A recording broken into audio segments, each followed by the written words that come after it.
Hello, buddy.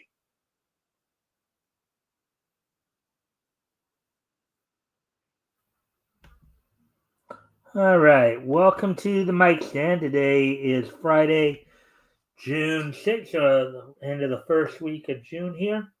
Hopefully, everybody's had a good week this week and is preparing for the weekend. Of course, we're going to give people a chance to come in before we get started.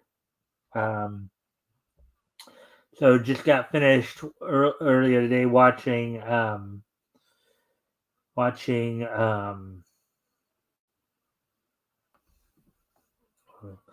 on a sec. I gotta do real quick. I'll be right there.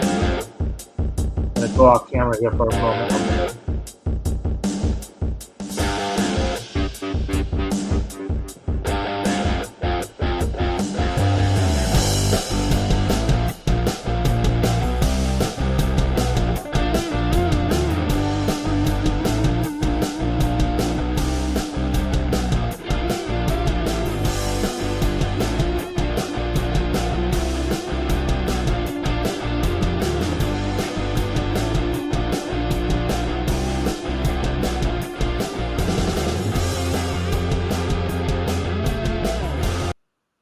Right, I'm back. Hopefully,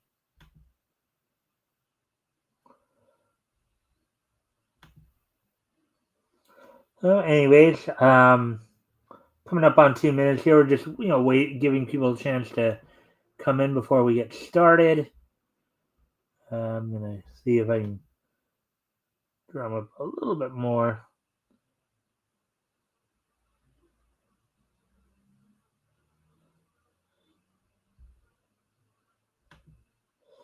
All right, so let's see now. All right, so we're at 2.5 minutes here, so about another 30 seconds, and I'll get into. If you haven't already, of course, you guys can help out by liking and sharing the stream, see if we can get some more friendly people to engage. That'd be appreciated. Also, if anything here grabs your attention, feel free to comment and or ask questions, and I will answer the questions to the best of my ability.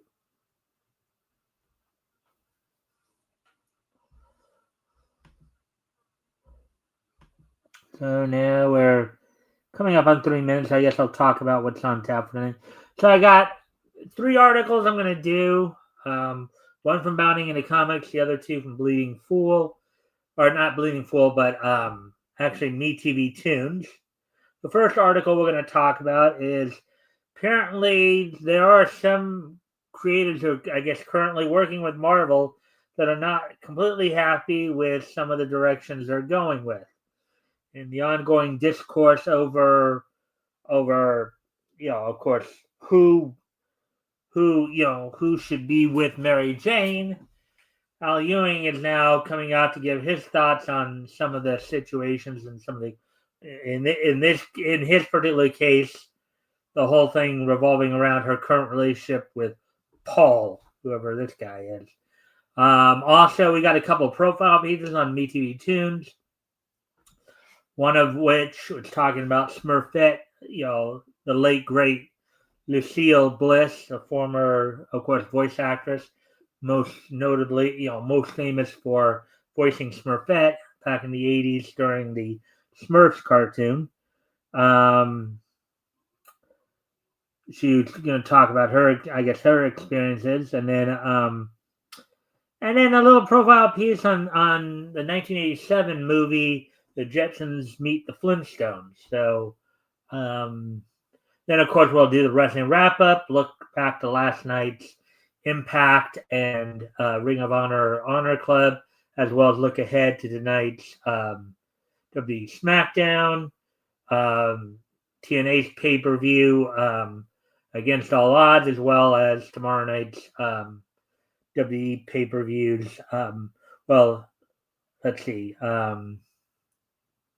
We'll go over the full cards for tomorrow's for all three pay per views: tonight's TNA Against All Odds, as well as tomorrow night's Worlds Collide co-promotional pay per view done by both WWE and AAA, as well as the Money in the Bank pay per view. And then, of course, we'll wrap things up with this day in each history. So, with all that being said, why don't we go ahead and get started then? Let's get to the first article.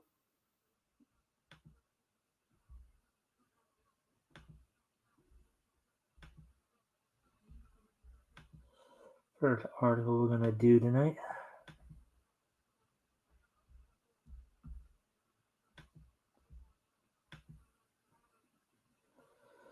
All right.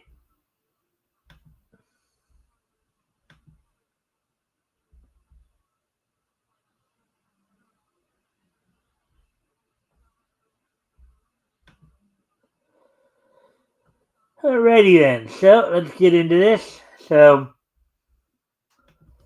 all new Venom writer Al Ewing, not a fan of Spider-Man romantic rival Paul or his relationship with MJ. In quotes here, they should not be together. Article by Spencer Cooley, published June 5th, 2025. Now, as you know, we've been covering the whole issue revolving around, Mary Jane's relationships within the main Marvel universe. There's been a lot of discourse about how, how executive editor, Tom Brevoort is just completely against the idea of putting Mary Jane and Peter back together, even though that's what a lot of the fans want. And, the sales numbers are even showing that for Ultimate Spider-Man, which is a kind of an alternate reality, in the Ultimate universe of Marvel, being done by John Hickman, in which Peter and Mary Jane are together and are raising a family. So, let's see what Mr. Ewing has to say here on this one. In confirming that the sole reason for Paul's continued appearances across Marvel Comics Spider-Man line is an editorial mandate, all new Venom scribe Al Ewing has admitted to not only having absolutely zero affinity for the alternative universe son of a supervillain, but also outright loathing the forced romance between him and Mary Jane Watson.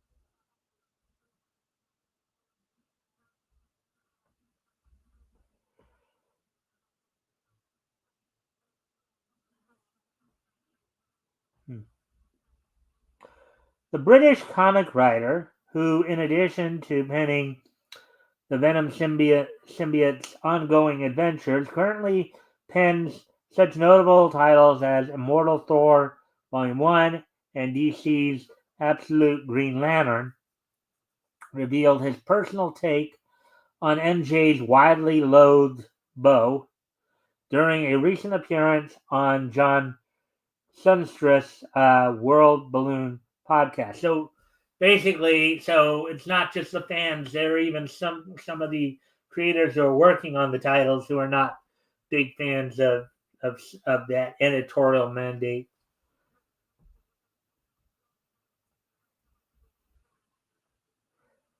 Speaking to MJ's new symbiote status quo,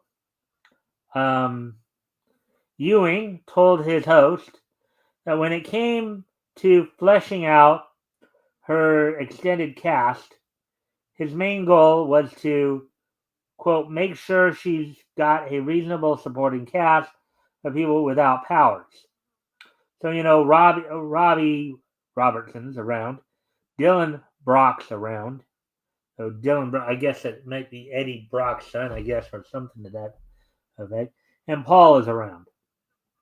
Laughing as he raised the last name on that list, Ewing proceeded to confess that while he didn't quite feel the more fervent hatred towards Paul, he still cared little for his character.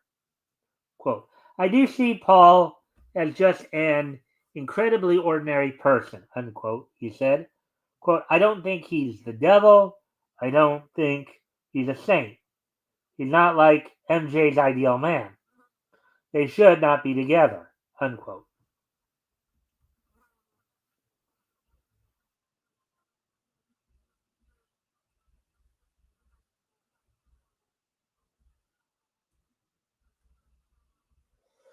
Quote, I'm saying it.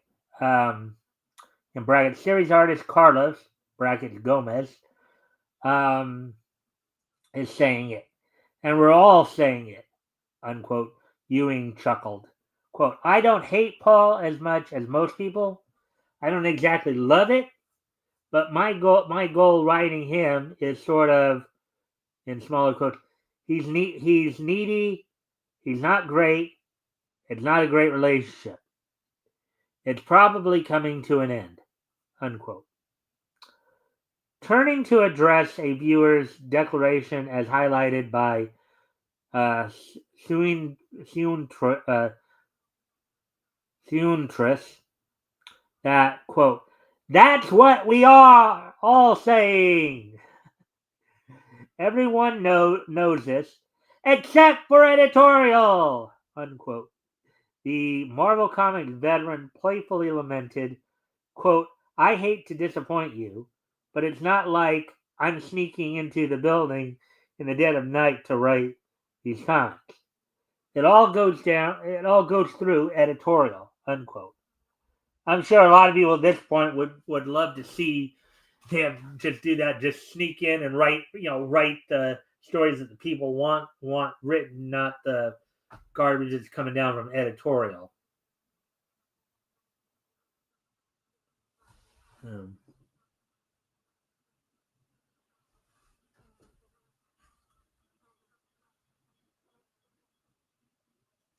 His thoughts piqued by this comment,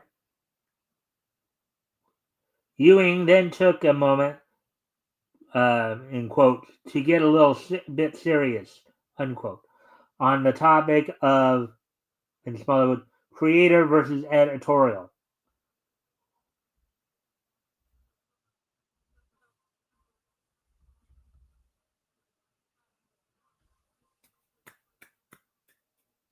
Just in case you're wondering what I'm trying to do, I'm trying to, the fly buzzing around me, so I'm of course trying to catch it if I can, but you know how that goes. It's like almost like trying to find a needle in a haystack, just about. Quote, there are times when I think that people um, imagine that the people in the comics and the people who work on the comic are the same level of real, unquote, he asserted. Quote, like, we're all as fictional as each other. All right, okay. People come up with these little fan fictions about what's going on behind the scene, and it's like, no, you're always way off, unquote.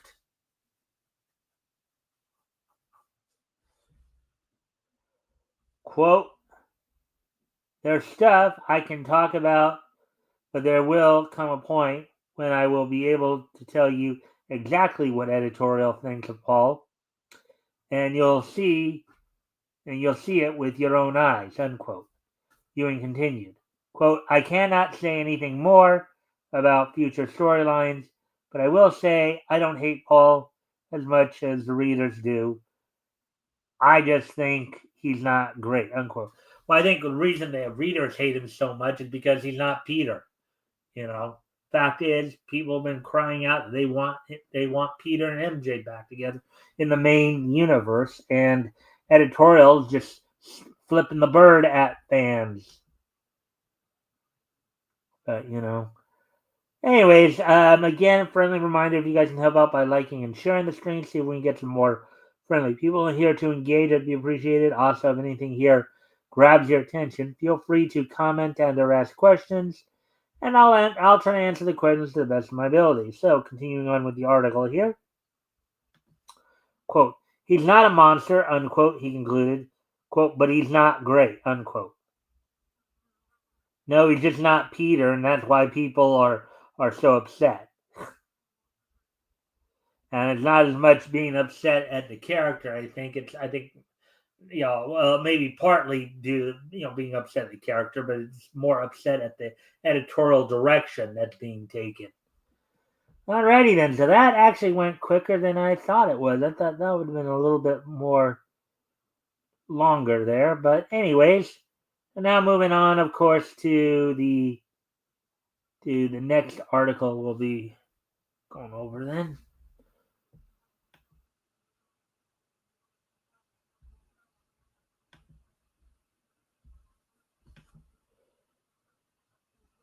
There's a couple articles here, a couple of quickies.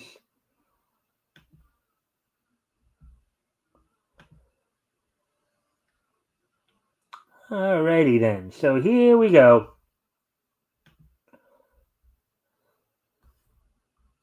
Lucille Bliss, voice of Smurfette, on why the Smurfs are well loved. Secret of Smurfette's success article posted June 5th by MeTV Toon staff. Now, just to let you guys know, Lucille Bliss has passed away back in 2012, so I'm guessing this is from an interview she did probably while she was still alive. If she's if they're quoting her here, but I guess we'll find out as we read the. Of course, you have Papa Smurf, who was voiced by Don Messick right there, and Smurfette voiced by the late great, Lucy Bliss. So here we go. It's quite a feat for a Belgian comic strip to become an American cartoon, and not just any American cartoon, but a cartoon that exists in the Mount Rushmore of classic cartoons.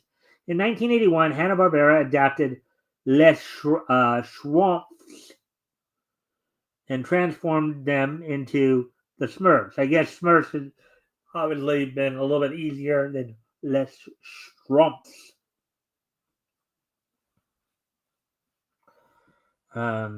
Unexpectedly creating a hyper-successful cartoon franchise that continues to produce movies to this day. Now, mind you, of course, this cartoon ran original episodes from 1981 to 1989, so pretty much the entirety of the 80s decade. Initially starting out on NBC as part of the Saturday morning cartoon lineup, and then towards the end of the decade, I don't know, it was 86, 87, 88, around there, they went into syndication. So first run syndication. So anyways, the original series spanned 9 years with 256 episodes and 7 television specials. This long run was a rarity at the time. Even super successful cartoon shows did not go past 2 seasons or 22 episodes, which is true. The original cast featured legendary cartoon voice actors like Frank Welker, who provided the voice to Hefty Smurf, Don Messick. Frank Welker, for those of you who don't remember, of course, most notably Fred on Scooby-Doo, but also among other characters, including like Megatron, a number of voices in Transformers, including Megatron, Soundwave, the cassette, Soundset, Trailblazer, Mirage. Let's see, he was like Torch in G.I. Joe. Let's see, I think he was a few other characters too in G.I. Joe.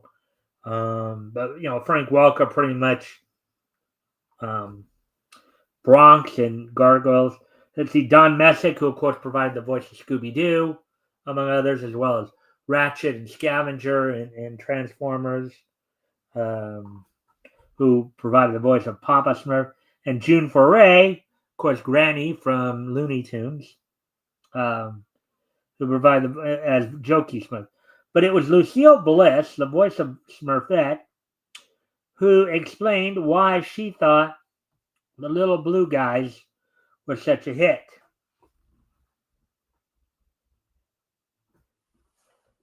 In an interview with the Leader Post, Bliss, now again, as I said, Bliss passed away back in 2012, so this is from a while back. This interview, I guess.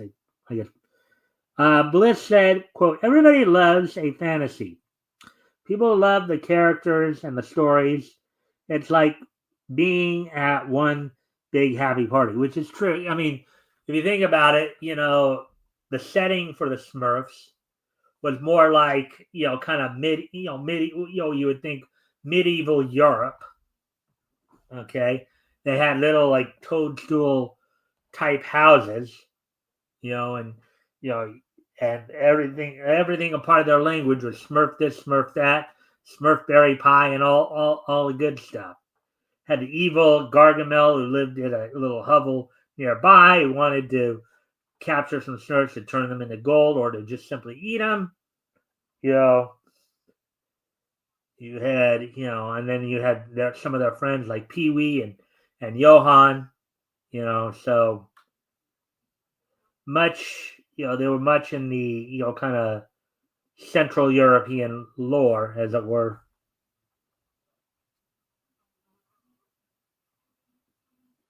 Let's see. We couldn't agree more. The Smurfs is a happy cartoon with magic, rainbows, and unicorns. But amidst the positivity of the show featured real life lessons about friendship and loss, like in Bliss's favorite episode, Squeaky, quote unquote. Quote, I cried over that. I thought that was so beautiful. Yeah, unquote, Bliss tearfully recalled in an interview with the Television Academy. Quote, she loved that little mouse, Squeaky. He was everything to her, then everything went away, unquote.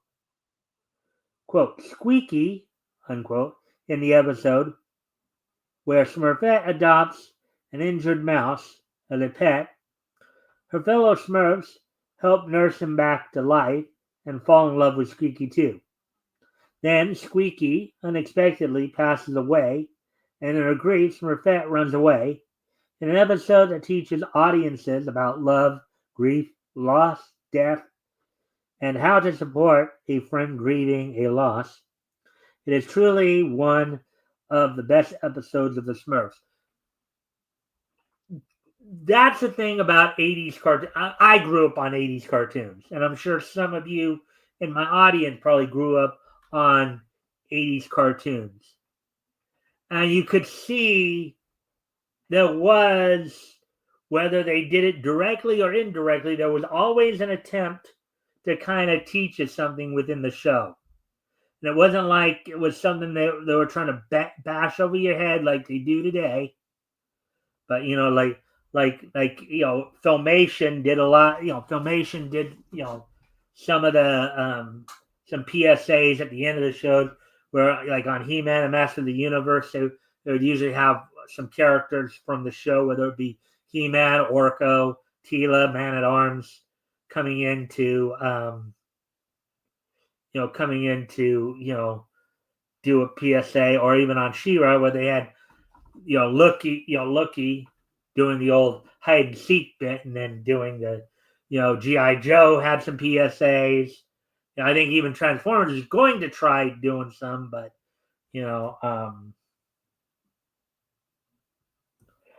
you did see that quite a bit.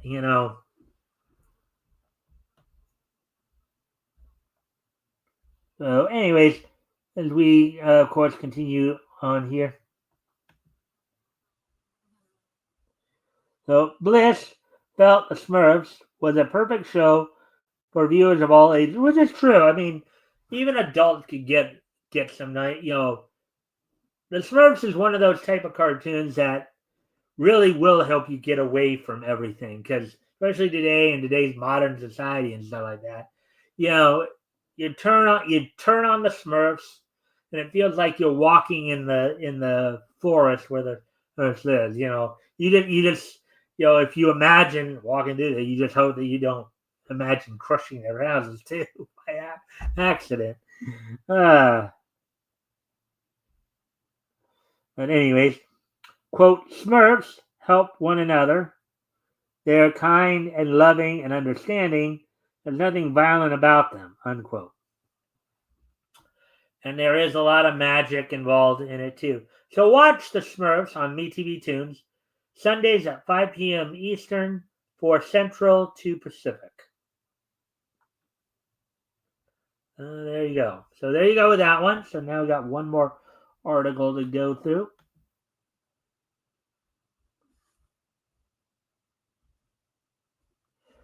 Jetsons meet the Flintstones.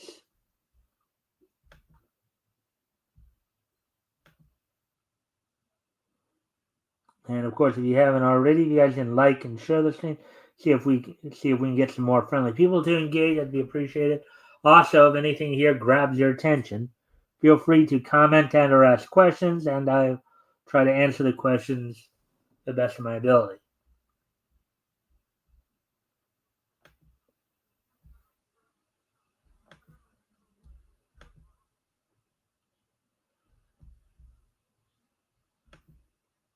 All right, so fan theory: the Flintstones live in the future, not the Jetsons. That's very interesting. Follow us down the fan theory rabbit hole. All right, so I'm guessing just by that statement that we're going to try to argue that the Flintstones must live in a post-apocalyptic world or something like that. June's article published June 6th, which is today, by MeTV Toon staff. So let's go ahead and take a look at this. We all know and love the Flintstones, our modern Stone Age family, and we also love the Jetsons, the far-out family from the future. One lives in the past, one lives in the future. But some fan theories suggest the opposite, that the Flintstones are actually the family in the future. This theory stems from the 1987 television movie, The Jetsons Meet the Flintstones, where Elroy Jetson builds a time travel machine and tries to take his family on a relaxing vacation to the future, specifically the 25th century. George Jetson is doubtful of his son's inventing abilities, even asking if he's sure they're really going to the 25th century. But Elroy reassures him that the machine is set to future, quote unquote.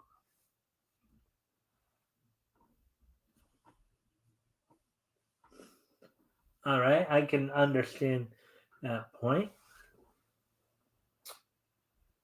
At the last minute, the Jetsons let their dog Astro join them in the time machine, and as Astro steps inside the switch from future to past, quote unquote, the time travel machine starts up, and suddenly the Jetsons find themselves in prehistoric caveman times. Okay, so yeah, so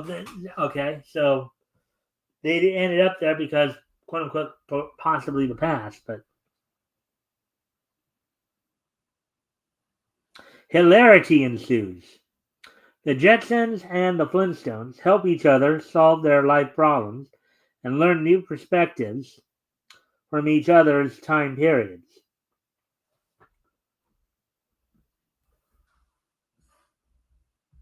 Hmm.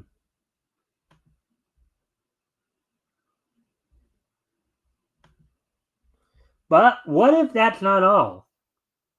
Some fans theorize that Elroy's machine did work in sending the Jetsons to the future. A post-apocalyptic future beyond the Jetsons' comprehension, Elroy's time travel machine took the Jetsons to the 25th century, where presumably a nuclear war has destroyed society and set humans back to the Stone Age. Which is kind of what where I thought they were going when they said that in the intro there. Post-apocalyptic. The thing was that you're talking about, though, this is a kid's cartoon. The whole concept, the whole idea of post-apocalyptic is not something that you would see in like a sitcom type cartoon. Like maybe something like in Super Friends where we also saw that. But not in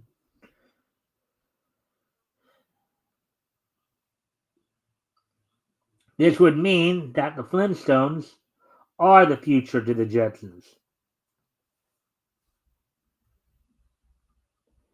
This storyline is probable because both shows were created in the 1960s, a time when nuclear war was a terrifying and possible reality. The Cold War tensions were at an all-time high. Schools regularly held nuclear drills and nuclear shelters were being sold to families all over the nation. The Flintstones, living in a post-nuclear apocalypse, would also explain why they have cavemen versions of modern things like rock music, banks, fire trucks, talk shows, and more. Well, yeah, I guess that good reasoning there. This situation would also explain why, despite seemingly living in the BC era, before Christ, the Flintstones have Christmas. The show's lyrics even say, quote, "They're a modern Stone Age family," unquote. Bedrock may be a society that is frantically trying to rebuild the world they used to know, but because of a total nuclear wipeout, are rebuilding from the rubble and relying on radiation mutated animals for help. None of this is canon, of course. It's just a fan theory. Just like there are theories about Orbit City being super high sky towers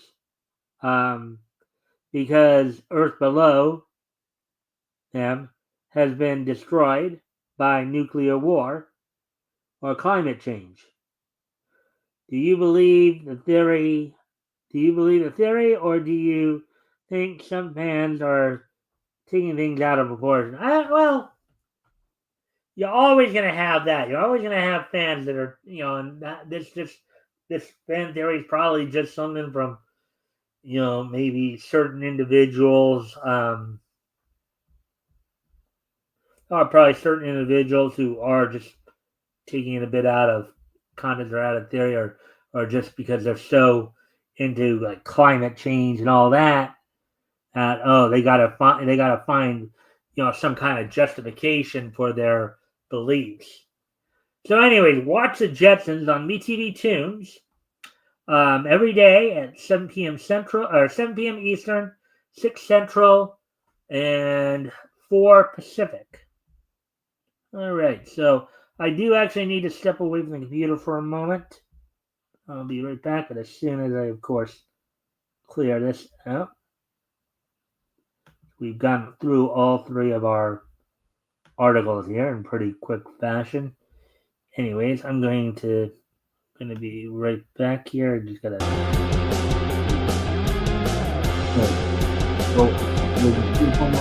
I'll be right back, and then I get back. I'll move on to the rest of the wrap up.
I'm back now. So, anyways, friendly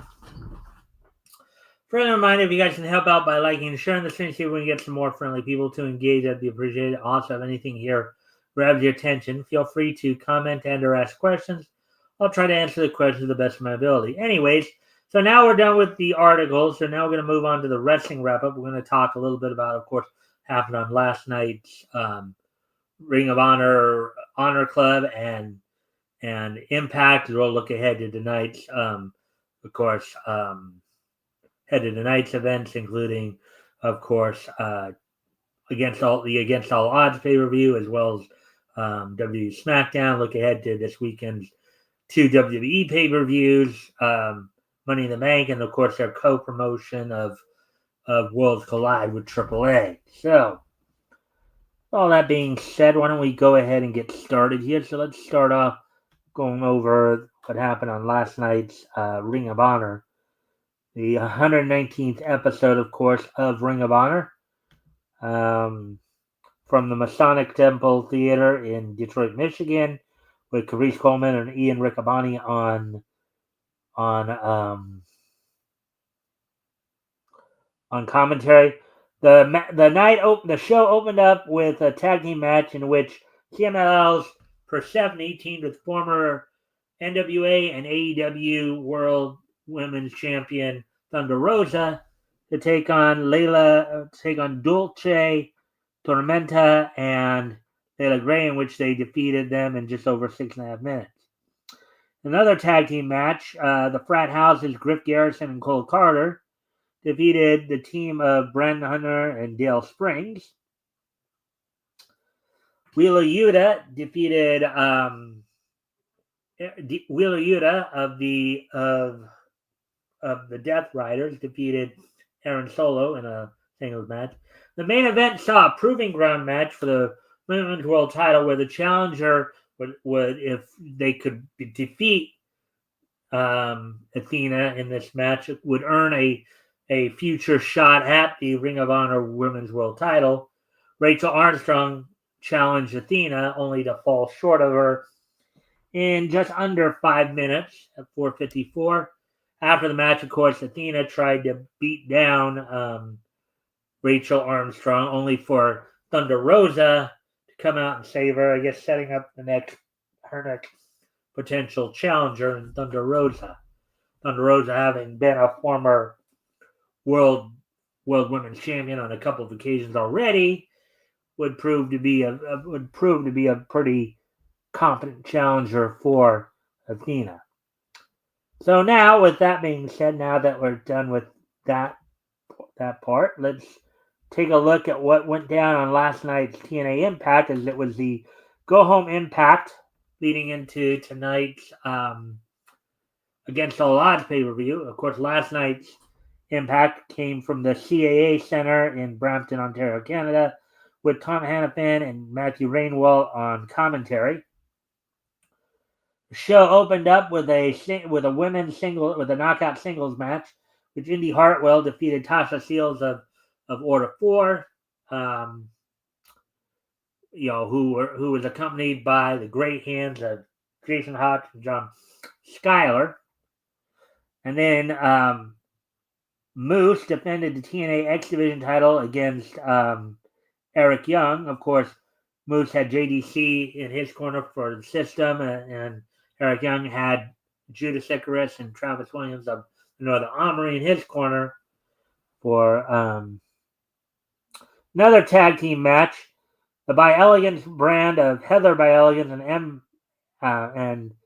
M By Elegance defeated the rookie duo, the two newest knockout, Harley Hudson and Myla Grace, in a tag team match. In a Monsters Ball match, Zaya Brookside defeated Rosemary. Now, the Monsters Ball match is kind of a hardcore match, but as a setup for it, what ends up happening is that whoever's involved in the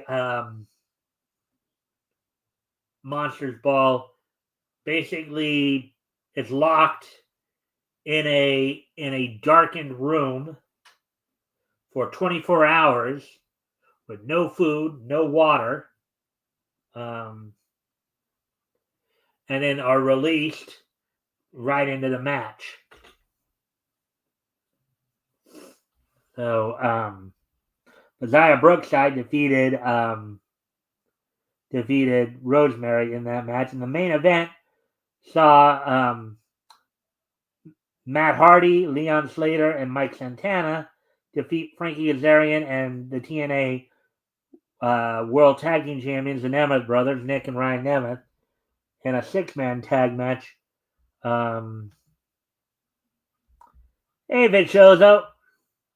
Thanks for popping in. So that was the last bit of that was the go home Impact before tonight's Against All Odds pay-per-view. Find that. Let me see.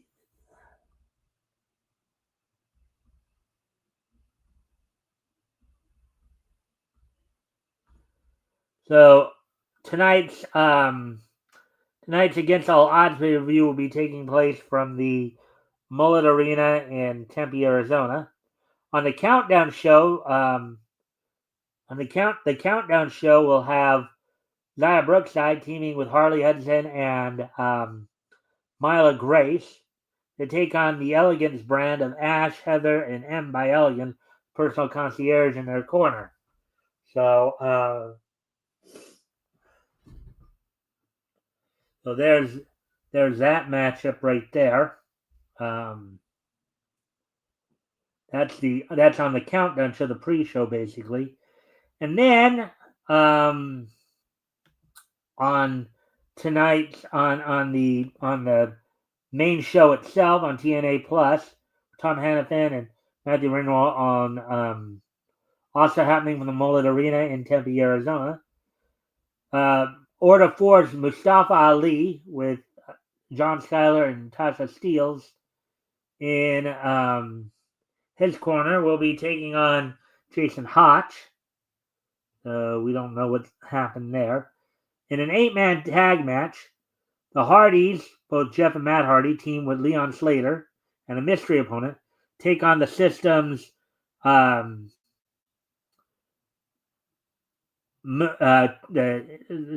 System of course, TNA X Division champion Moose, JDC, Eddie Edwards, and Brian Myers, with Alicia Edwards in her corner. Robert Stone is set to take on Santino Marella in a singles match. Robert Stone will have Tessa Blanchard in his corner. Santino will have Ariana Grace in his corner.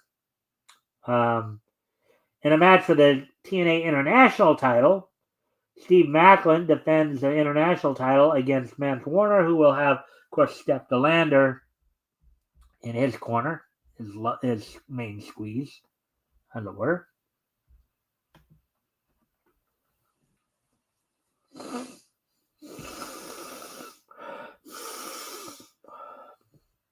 Anyways, in a match for the TNA World Tag Team titles, the Nemeth, Nick and Ryan Nemeth, will be defending the titles against the Rascals, Trey Miguel and Zachary Wentz.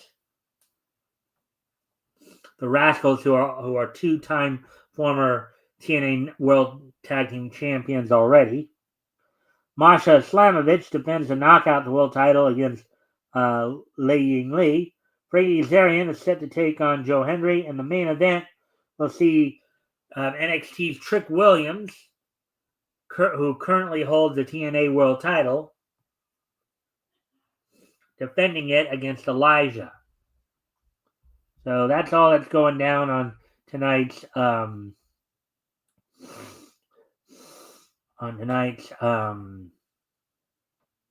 excuse me a moment. I gotta go off camera here one more time here. I'm gonna put some music on.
Sorry about that. Anyways, so now we'll continue on, of course, here. So now, also happening tonight, of course, WWE will having its SmackDown episode tonight.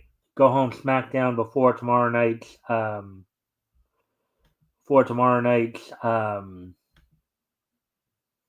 Money in the Bank.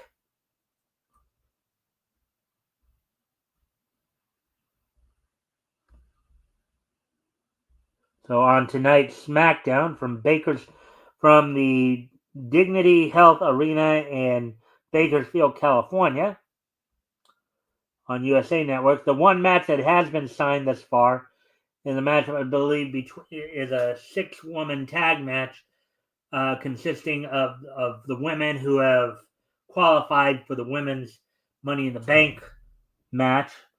Alexa Bliss teams with Rhea Ripley and Stephanie Vaquer to take on Julia, Naomi, and Roxanne Perez. These 6 women also signed to battle in the Money in the Bank ladder match tomorrow night. So, speaking of which, of course, let's go to that. Let's get ready to go to that right there. We'll look at both the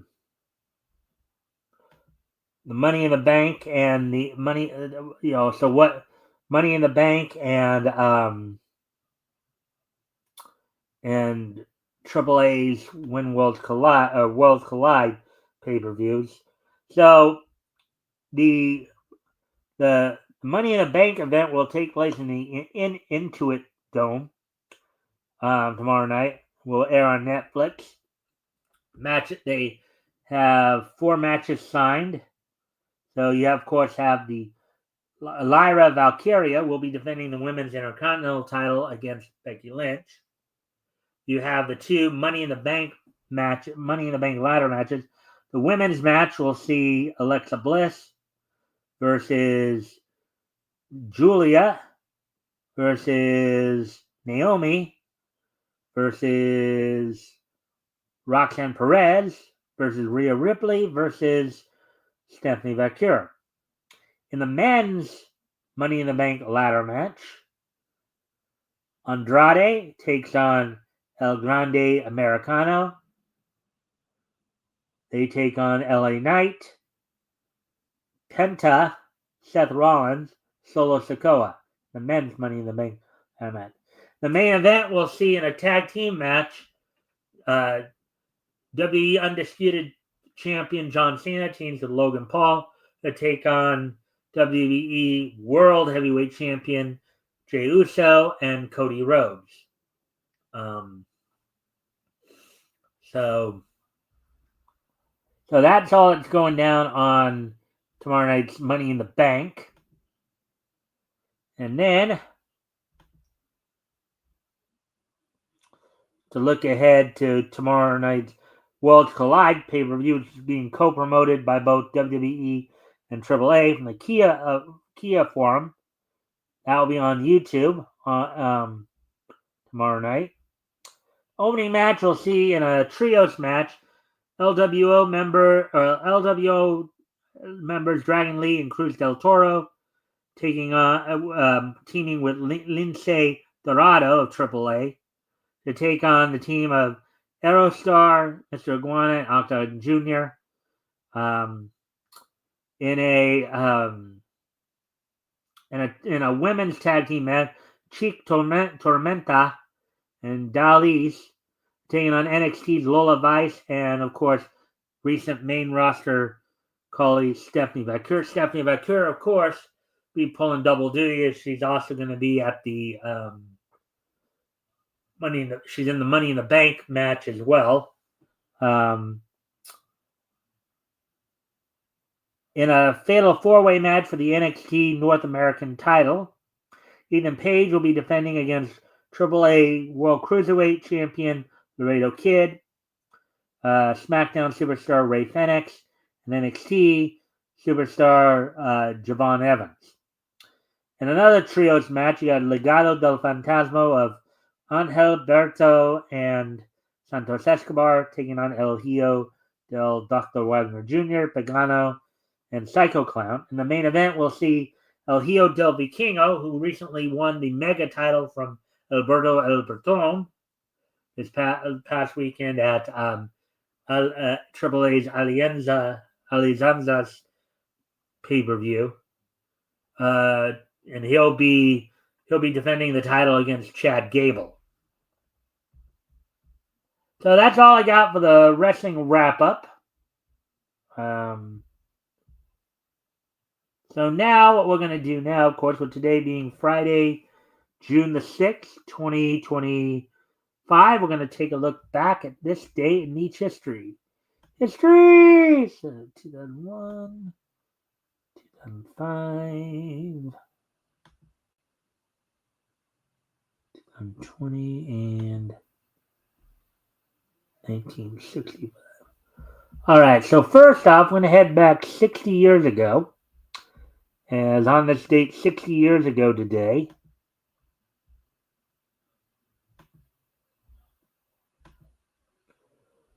Mushi Productions, The Amazing Three, or sometimes called Wonder 3, premiered on Japanese television on this date back in 1965. 60 years ago today, Mushi Productions, The Amazing Three, premiered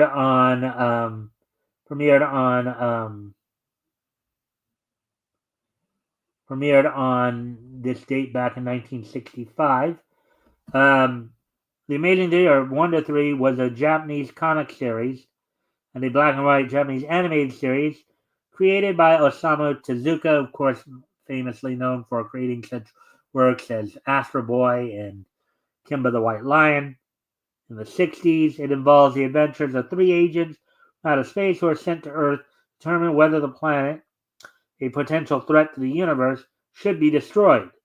Landing on Earth, the characters take the form of a rabbit, horse, and a duck and make friends with a young human boy.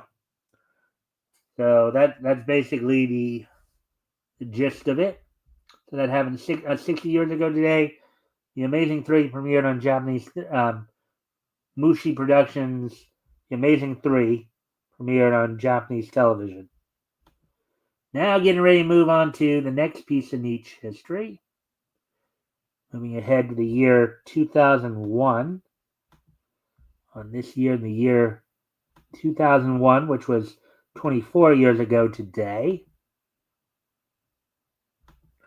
the 25th issue of 100 Bullets from DC's Vertigo imprint went on sale on this date back in 2001. It sold for 2,050 cents for 32 pages. The story was Red Prince Blues Inclusion, written by Brian Azzarello, with art by Eduardo Risso. Clem Robins did the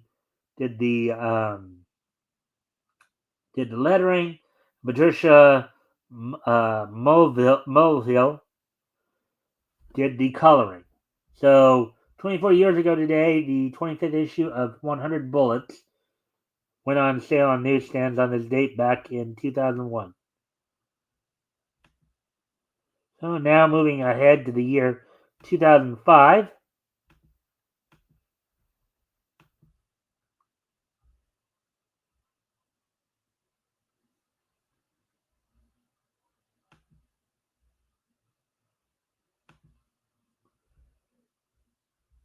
On this day in the year 2005, 20 years ago today, 20 years ago today, WWE held its Go Home Raw before its pay-per-view. Held its Monday Night Raw from the Savin Center in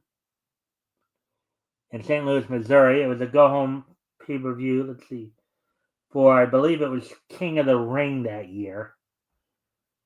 Go-home Raw before King of the Ring that year. Let's see. The main event saw Chris Benoit defeat Gene Snitsky in an ECW rules match.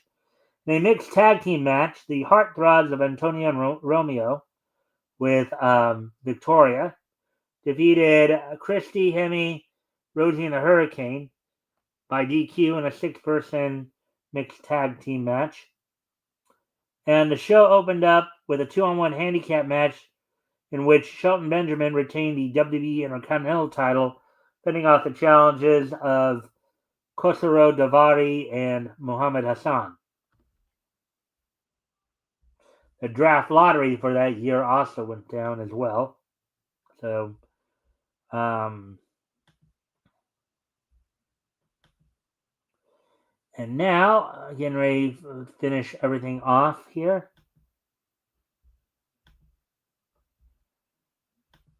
On this date, 5 years ago today, the year 2020, the American cartoonist and animator Dan Danglo passed away at the age of 95 on this date back in 2020. He was, of course, American cartoonist and animator who worked for Terry Toons, Warner Brothers, and Hanna-Barbera. Worked as a layout artist on the Tubby the Tuba 1975 animated movie, as well as Hulk Hogan's Rock and Wrestling. He was an in-betweener on Terry Toons, The Mouse of Tomorrow, 1942, the first appearance of Mighty Mouse. He was the story director for Scooby-Doo and Scrappy-Doo, the 1979 series, storyboard artist on Tasmania, 1991. So had quite a long career that stemmed from 1940s well into the 1990s. But on this date, 5 years ago today, Dan Danglo, American cartoonist and animator, passed away at the age of 95. So with that, I thank everybody for being here tonight. I hope everybody enjoyed the show.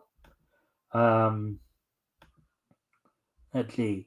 Of course, we'll be back here on Sunday, where I'll be joined by the Metal from the Vomitorium, in which we'll be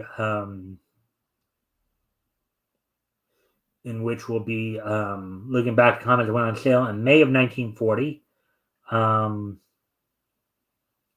Be looking at books that went on sale from Quality Comics. So with that, I thank everybody for being here, and I hope to see everybody back here tomorrow. Or I'm sorry, Sunday. Bye.